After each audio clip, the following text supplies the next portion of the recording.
Tuhan. Hari ini saya mau kita belajar dari sebuah mazmur yang tidak populer. Tapi saya suka kitab Mazmur. Mengapa demikian? Karena kitab Mazmur itu realistis ya. Menjamah setiap realita kehidupan dan jenis-jenis orang. Mazmur tidak ditulis oleh orang saleh, tidak ditulis hanya oleh nabi, tapi orang berdosa yang bergumul seperti kita sehari-hari.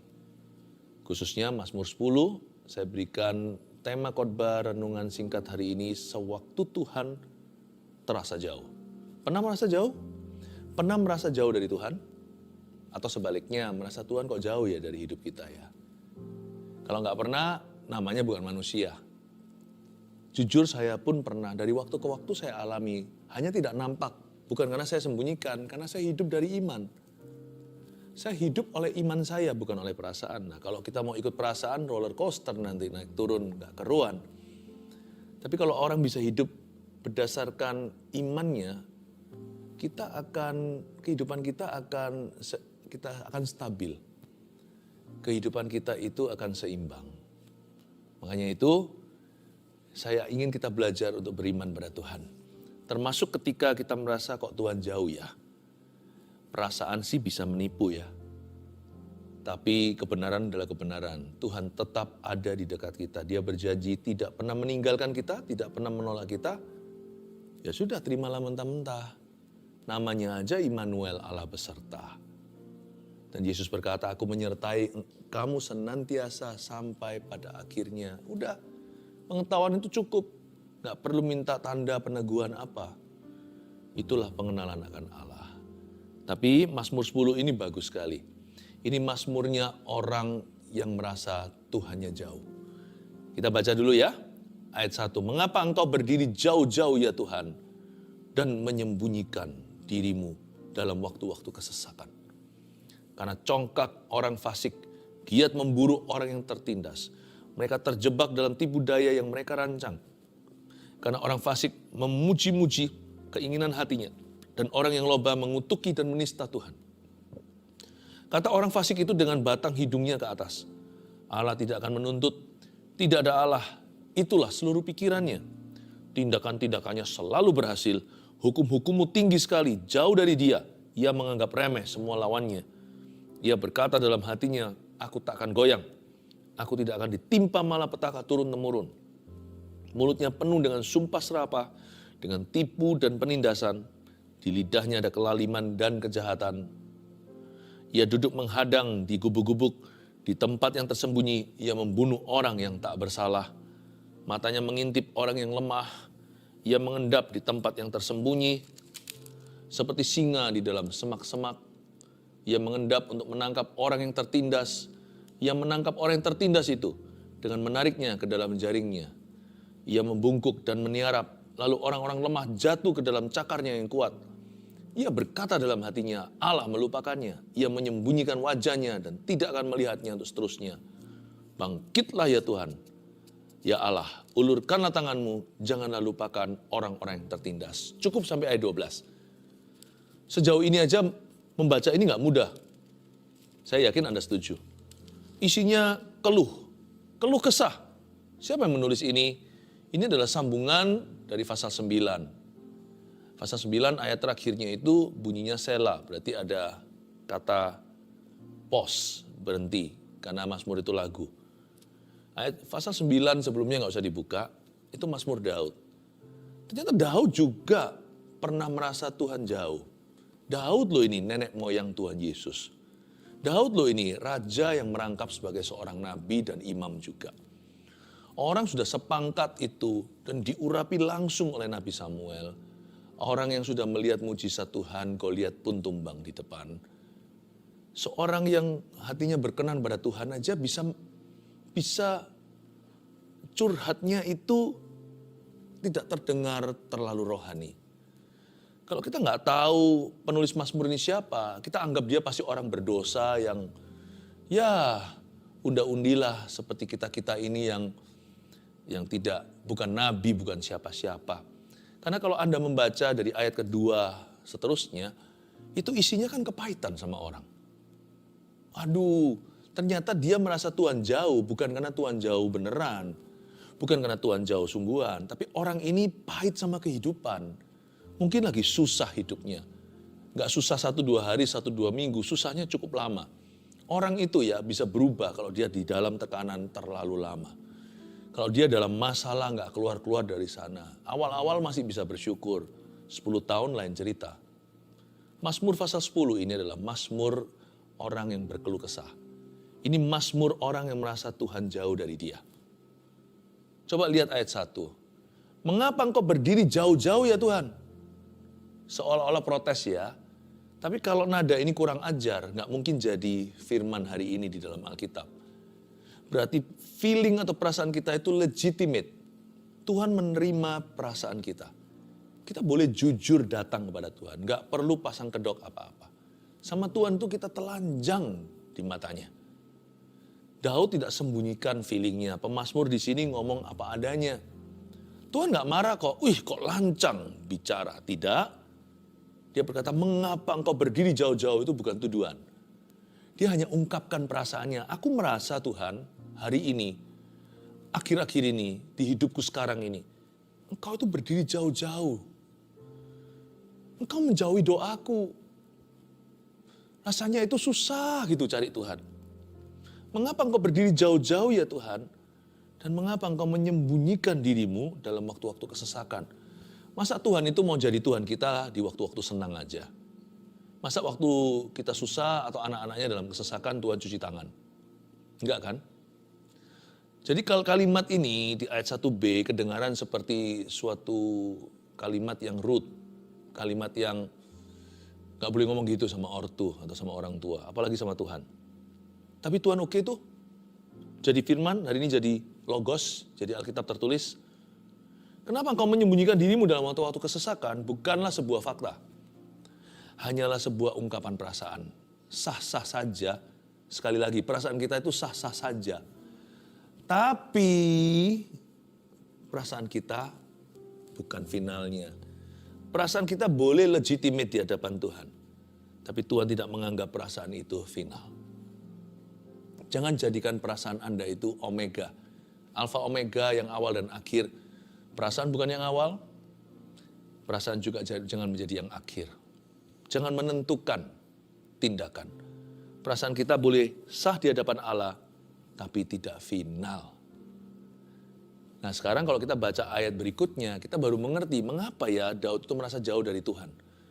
Mengapa dia merasa jauh dari Roh Kudus. Ternyata di sini ada faktor M-nya, faktor manusia atau faktor O, yaitu orang. Biasanya orang itu gak ngerasa semerta-merta lalu tiba-tiba jauh, rasa jauh dari Tuhan atau Tuhan jauh dari dia. Biasanya ada pengalaman-pengalaman pahit, ada masa-masa susah, ada masa paceklik berkepanjangan dan itu pertama pelan-pelan menggerus hati dan rohani. Sehingga dia awalnya itu jatuh cinta sama Tuhan, dia kehilangan visi dan tujuan. Mulai disorientasi, mulai tidak termotivasi. Lama-lama hatinya hambar. Hatinya kecut, hambar, kepahitan, kecewa. Semua itu virus-virus rohani dan virus-virus emosi. Karena congkak orang fasik.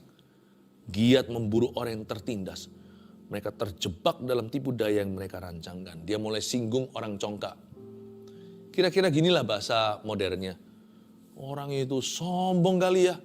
Gitu aja bangga, gitu aja gaya. Dimulai ketika dia lihat orang, hatinya mulai berapa senti ditarik jauh.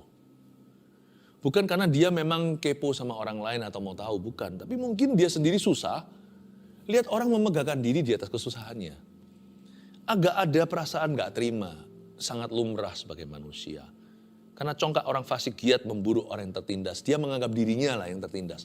Kalau Anda membaca ayat 2 ke bawah, itu ada banyak sekali ulasan-ulasan pemazmur. Pada dasarnya dia itu mengeluhkan dan dia menganggap dirinya orang yang tertindas itu. Dan dia mulai sindir dalam doanya. Nggak tahu apakah doa atau tidak, pokoknya dia berkeluh kesah. Tapi mazmur itu lagu, jadi lucu ya. Dasar pemusik, dasar seniman. Bagusnya di sini kalau takut akan Tuhan. Kita bisa ekspresikan perasaan lewat lagu. Dia bikin lagu tapi isinya keluhan, ya nggak apa-apa lah. Mendingan daripada berdosa. Boleh marah, tapi jangan berdosa. Dalam marahnya Daud pun nyanyi. Tapi isinya curhat semua. Sombong orang itu Tuhan. Sombong banget orang itu. Ayat 3, karena orang fasik memuji-muji keinginan hatinya. Dan orang yang loba mengutuki dan menista Allah, menista Tuhan. Awal mula dia menaruh dirinya di posisi Tuhan. Bersama Tuhan maksudnya. Dia nggak terima lah. Orang itu kok bicaranya sembarangan, sembrono terhadap yang Maha Kuasa. Tapi ini ironis kalau Anda lihat ayat 1. Dia sendiri ngeluh ke Tuhannya. Dia sendiri ngeluh ke Tuhan Yesus. Mengapa engkau berdiri jauh-jauh Tuhan? Mengapa engkau menyembunyikan dirimu waktu aku sesat? Kenapa kau diam aja disikat orang? Dan sekarang aku disikat orang, Tuhan juga diam. Ingat ya.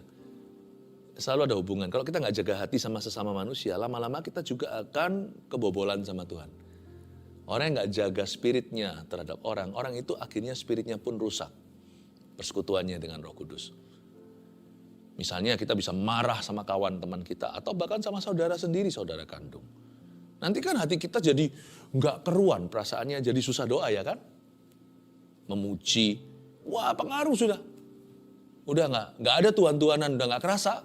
Udah nggak kerasa, tadinya merasa hadirat Allah, kasih mula-mula, nggak merasakan iman dan visi Tuhan. Oh buyar semua, buyar semua. Karena itu hati-hati, jaga hati terhadap manusia itu sama dengan menjaga hati terhadap Allah. Jaga, jangan sampai kecolongan di sana. Ayat 4, kata orang fasik itu dengan batang hidungnya ke atas. Wah kata-katanya mulai kasar, pakai batang hidung segala. Allah tidak akan menuntut, tidak ada Allah, itulah seluruh pikirannya.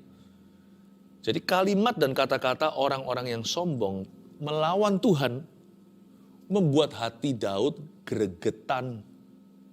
Menjadikan dia emosian. Loh, meskipun maksud hati kita betul.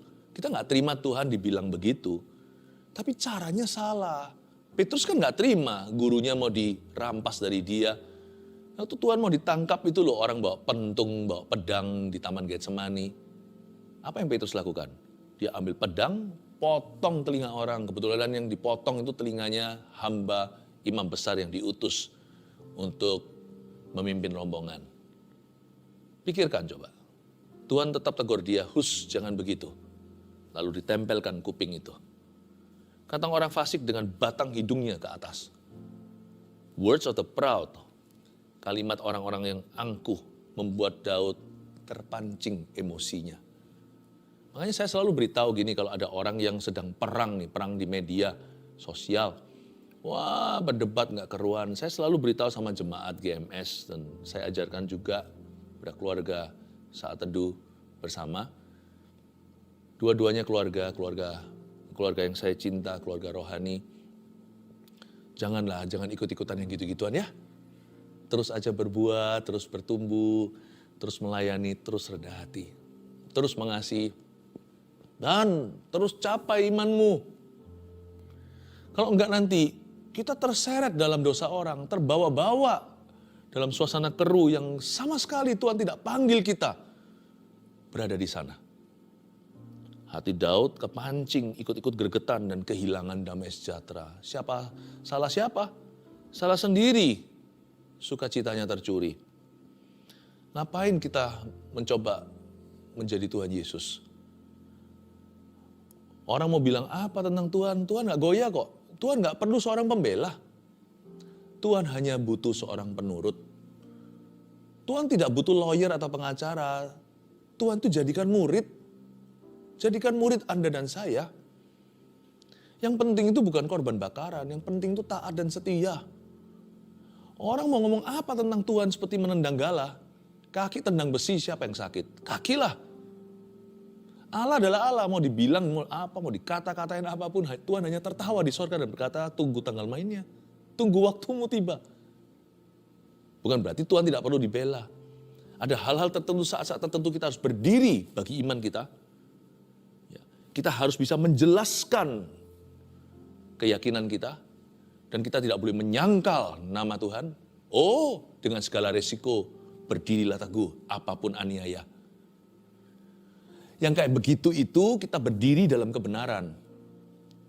Bukan membela sekedar emosian. Ini Daud kepancing. Ayat 5, tindakan-tindakannya selalu berhasil. Nah, mulai iri nih ya. Hukum-hukummu tinggi sekali jauh dari dia. Ia menganggap remeh semua lawannya. Siapa ia di ayat 5? Dia mulai menuding dan menunjuk orang-orang fasik, orang-orang berdosa. Tindakan-tindakannya itu selalu berhasil. Kenapa ya? Dia mulai iri dengan hasil orang lain.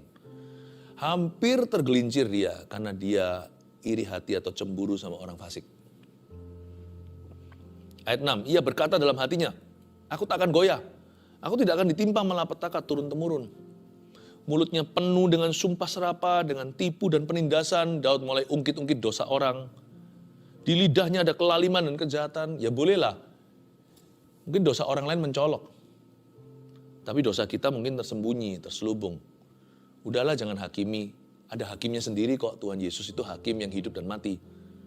Kecuali kalau orang berdosa datang kita untuk dibantu, ya kita bantu dia. Dosa apa aja yang perlu diselesaikan dan dibereskan. Tapi kalau cuman sekedar melihat secara masyarakat luas, lalu kita itu nggak terima, kenapa ini gini, kenapa gitu, lalu iri dengan hasil orang, kok enak ya hidupnya dia ya. Nggak perlu setia. Dia nggak setia sama perjanjian. Di sana sini semua ada simpanan. Wah enak ya hidup orang itu, jangan-jangan kita ingini dosa orang. Awal-awal kita hanya iri dengan hasilnya. Kok enak ya? Dia bisa hidup tanpa perasaan guilty, sehat lagi. Aku melayani Tuhan, kenapa aku sakit? Itu orang korupsi. Itu cara-cara dia berbisnis itu semua melanggar firman. Kenapa dia setiap tambah tahun tambah kaya? Kenapa saya bayar tagihan aja perlu berupaya? Jangan-jangan awal mula kita hanya iri dengan hasil orang, lama-lama kita jadi menginginkan dosanya loh. Begitulah cara setan dalam tipu muslihatnya memancing kedagingan. Hati-hati jaga hatimu. Daud mulai iri dengan hasil orang lain. Tindakan-tindakannya kenapa selalu berhasil. Mungkin dia menunjuk kepada raja-raja tetangga kali. Raja-raja Mesir, raja-raja Babilonia, raja-raja Persia, raja-raja apapun yang ada di zamannya, orang Filistin. Ayat yang ke-8, ia duduk menghadang di gubuk-gubuk di tempat yang tersembunyi, ia membunuh orang yang tak bersalah. Matanya mengintip orang yang lemah. Ia mengendap di tempat yang tersembunyi seperti singa di dalam semak-semak. Ia mengendap untuk menangkap orang yang tertindas. Ia menangkap orang yang tertindas itu dengan menariknya ke dalam jaringnya. Ia membungkuk dan meniarap. Lalu orang-orang lemah jatuh ke dalam cakarnya yang kuat.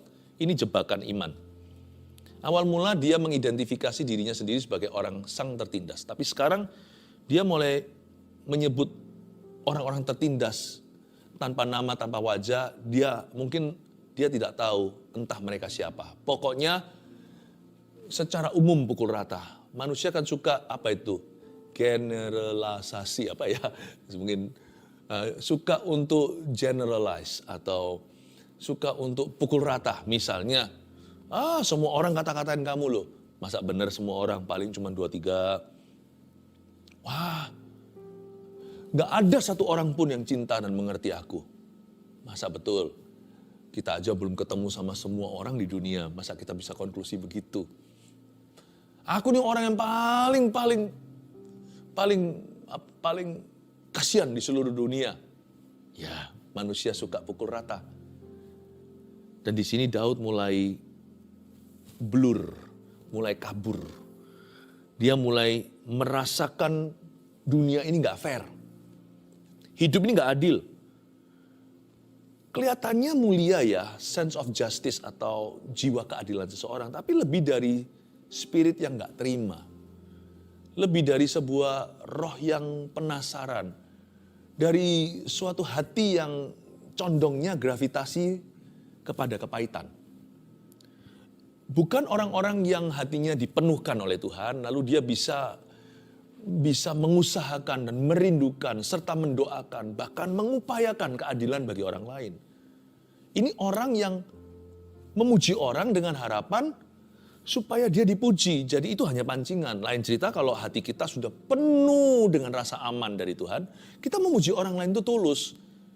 Nggak kepingin dipuji kembali. Ada orang yang menginginkan keadilan karena dia sendiri merasa, aku nggak diperlakukan secara adil. Jadi benar-benar yang dia perjuangkan bukan orang lain sih, dirinya sendiri. Itu penasaran sudah sampai di tingkat tertinggi. Sampai-sampai semua pikiran udah kabur, pandangannya pun gak jelas siapa sesungguhnya yang dia bela. Dia berkata di sini ayat 8 sekali lagi, ia duduk menghadang di gubuk-gubuk, ia di sini orang fasik. Di tempat yang tersembunyi, ia membunuh orang yang tak bersalah. Ini bukan Daud lah. Wong Daud masih hidup, pemazmur ini masih bisa nulis. Sense of injustice, tidak ada seperti perasaan tidak adil yang bisa membuat kita rasa jauh dari Tuhan.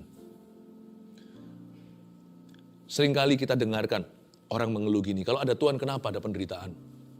Saya nggak ngerti motivasinya apa kalau kita tanya begitu. Dan kadang-kadang kita merasa nggak terima. Kenapa? Kenapa kalau memang ada hakim orang hidup dan mati, kenapa dunia ini penuh dengan ketidakadilan? Sense of injustice membuat seseorang menjadi ateis.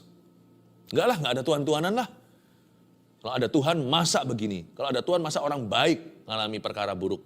Mengapa orang jahat dibiarkan? Saya nggak perlu menjawab itu karena hari ini poinnya bukan itu. Poinnya adalah bagaimana kita bersikap hati waktu kita, kalau perasaan kita menipu dan berkata Tuhan jauh. Tapi semua ini tidak membuat Daud berdosa.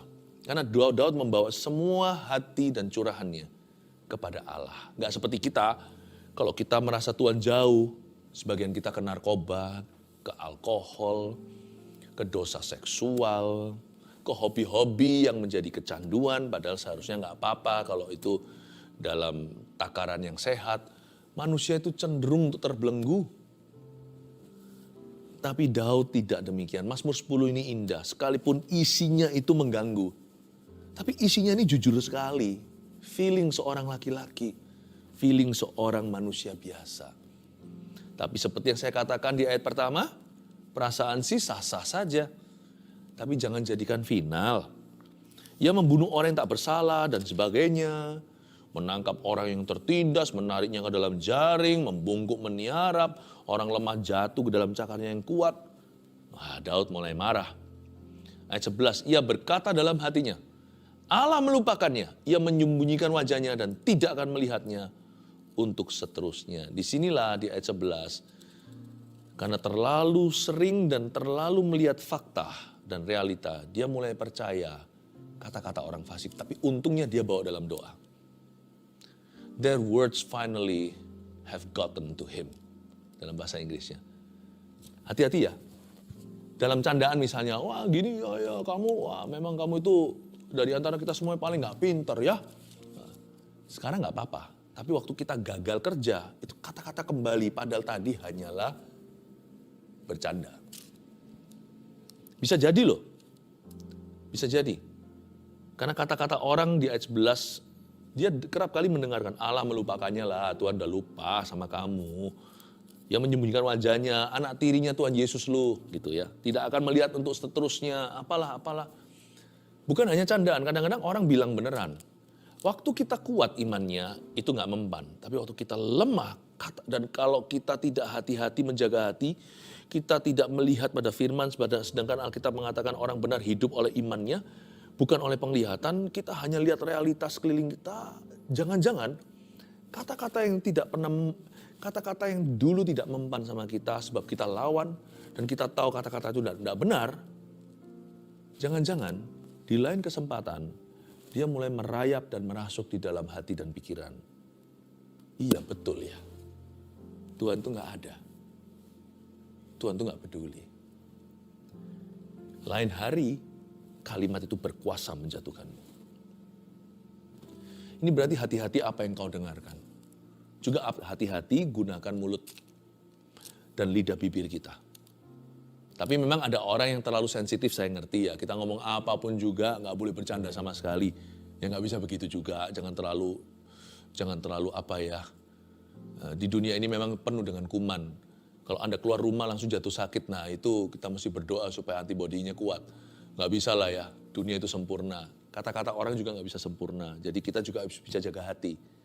Tapi sebisa mungkin kalau kita sadari, hati-hati. Dan juga perlu hati-hati apa yang masuk ke dalam telinga kita. Teman-teman bisa ngomong sesuatu sama dirimu. Oh kamu itu gitu, kamu itu gitu. Mungkin dia canda aja. Canda, komentari cara kita berbaju. Atau komentari cara kita berbicara. Atau mungkin komentari kalau yang mahasiswa grade-nya atau nilai angka sekolahnya atau tampangnya atau atau gerak-geriknya atau whatever atau performanya. Hari engkau kuat itu enggak apa-apa. Nanti kalau tidak jaga hati itu kembali. Makanya itu jangan setiap kalimat orang itu dimasuk hati. Nanti lama-lama bukan masalahnya dengan orang. Nanti lama-lama problema kita bukan dengan sesama manusia. Nanti itu bisa ngantem virusnya hubungan kita dengan Kristus. Tuhan gak salah-salah apa-apa. Tuhan gak andil dalam semua yang negatif itu. Tiba-tiba kita bisa negatif sama Tuhan Yesus dan kita berkata, engkau jauh. Mengapa engkau meninggalkan aku? Mengapa engkau berdiri jauh-jauh? Dalam waktu kesesakanku, kenapa engkau bersembunyi? Loh, gimana sih? Karena hati kalau sudah diisi dengan kepahitan, negativity, lama-lama dia sendiri juga gak bisa rasakan hadirat Allah. Dan juga kehilangan perspektif sorga. Lalu ujungnya apa? Tuhan yang disalahkan. Kita gak jaga hati kok Tuhan yang kita yang gak jaga hati, kenapa Tuhan yang dituduh? Kenapa Tuhan engkau menjauh?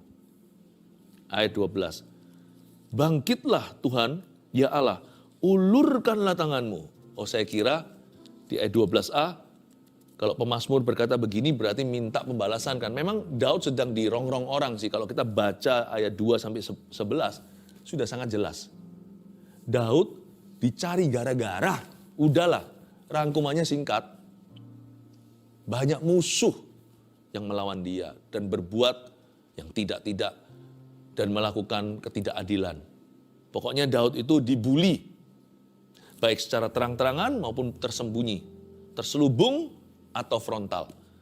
Daud berkata, bangkitlah ya Tuhan, ya bangkitlah Tuhan, ya Allah, ulurkanlah tanganmu. Itu kayak anak yang sudah merapat ke ayahnya, lalu papa punya tangan diangkat ketika dia dipukuli sama teman-temannya. Ketika dia dihina, diejek, diludahi. Ketika tangan papa diangkat, bangkitlah Tuhan. Ya Bapa ulurkan tanganmu. Kalau hati kita pahit, tangannya papa yang besar itu akan kita ayunkan untuk memukul kepala musuh-musuh kita. Yang notabene adalah teman-teman sekolah. Saya kira begitu ya. Makanya saya tahu di ayat 12 ini Daud menang. Saya tidak lanjutkan di ayat berikutnya. Ini konklusi. Karena dikatakan berikutnya setelah bangkitlah Tuhan ya Allah ulurkan tanganmu. Lanjutnya coba. Janganlah lupakan orang-orang yang tertindas. Daud tidak meminta pembelaan apalagi pembalasan. Daud minta penyertaan. Kalau tangan diangkat saya kira untuk pukul atau untuk balas. Ternyata anak kecil yang mengangkat tangan ayahnya yang sudah merapat. Bukan dipukulkan ke kepala teman atau lawan itu. Tapi ternyata di tangan itu dia taruh untuk mengelilingi di pundaknya atau bahkan ditaruh di atas kepalanya untuk elus-elus kepalanya untuk memberi rasa aman dan dia masuk dalam pelukan sang papa. Berhenti juga pukulan musuh. Kalau Anda sudah di tangan Tuhan, siapa berani lawan? Jikalau Allah di pihak kita, siapa lawan kita? Tapi Daud yang saya ilustrasikan sebagai anak kecil yang dibully, angkat tangan papanya bukan untuk pukul lawannya, tapi untuk rangkul dia. Itu jauh lebih hebat. Kalau pukul orang, ya musuhnya pergi. Tapi tidak terjadi intimasi atau keintiman. Tapi ketika terjadi keintiman dengan Tuhan, tangan itu dipakai untuk merangkul dirinya ke dalam pelukan Bapa. Musuh pun ikut berhenti, mana berani. Di sini saya tahu waktu Tuhan merasa jauh, justru itulah kesempatan terindah untuk meminta dia, untuk mendekatkan diri kepada Allah.